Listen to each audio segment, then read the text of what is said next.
Brive qui recevait Montpellier. On retourne sur place où nous attendent nos envoyés spéciaux. François Trio, Fabien Pelouse. Bonsoir messieurs. On a vu tous les résultats dans le bas du tableau et notamment la victoire d'Oyonnax. Pression du coup sur les épaules de l'autre promu des Brivistes. Oui, grosse pression même Isabelle et Thomas, parce que Brive n'a plus gagné à domicile depuis le 2 novembre, depuis un certain succès contre Toulouse. Autant dire que le temps presse. 4 matchs sans défaite, sans victoire pour les hommes de Godignon. Motivés, voilà des images qui parlent tout seul de la détermination briviste. Et cela se voit d'emblée, même si là, sur cette mêlée, ce sont les Corésiens en blanc qui sont sanctionnés, Fabien Pelouse.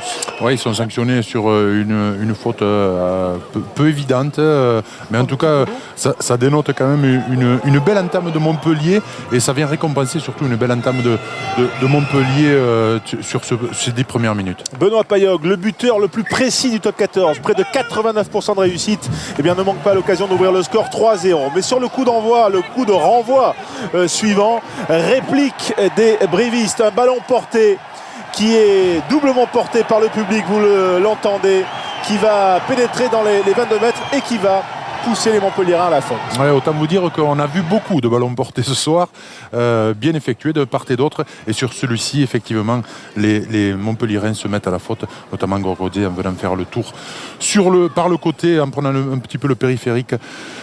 Pour venir contrecarrer cette belle organisation briviste. Gaëtan Germain, 18 points la semaine dernière, lui aussi il égalise et ne rate pas cette première tentative. Des soucis en mêlée pour Montpellier. C'est un petit peu plus tard. Les Montpelliérains ont souffert dans ce secteur de jeu en première période. Oui, on a souffert devant la puissance briviste. On connaissait ces brivistes très forts en mêlée, très organisés collectivement. Et ça vient récompenser ce gros travail des avants qui a perduré en tout cas sur toute cette première mi-temps. Et des hommes de Didier Casadei, l'entraîneur des avants brivistes. 3 partout, 6-3 puis 9-6, vous l'avez vu. Et c'est un molle, nous dit monsieur Marchat, un nouveau molle. Les conditions sont difficiles, le terrain est lourd. Et les Montpelliérains concèdent une nouvelle pénalité. Voilà, on va apprécier la longueur et la puissance du Gaëtan Germain. Les brivistes souverains en cette première période. Ouais, souverain.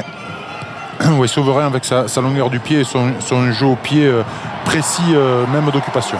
12-6 juste avant le repos, et puis cette pénalité qui heurte le poteau de Benoît Payog. Le ballon récupéré par les brivistes. On se dit qu'il n'y a pas le feu. La sirène va retentir. C'est la fin de la première période.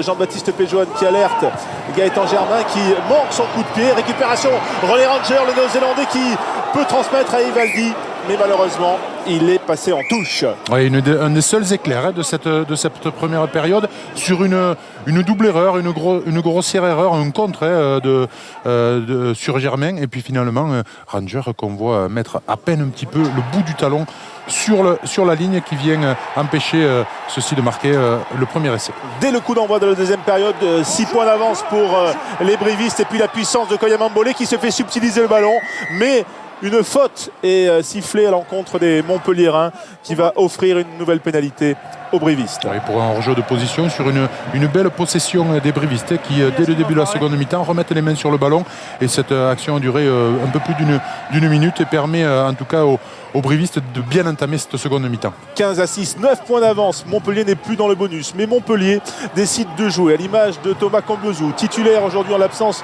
de Wynand Olivier.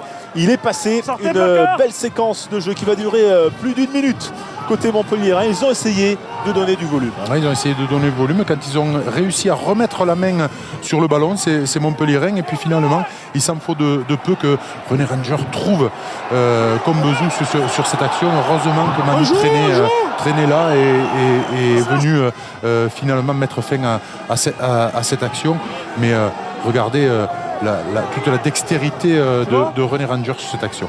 Oui, René Ranger qu'on avait vu débuter fin novembre face à Castres, qui a été titulaire au centre et qui va s'illustrer avec Trinduc.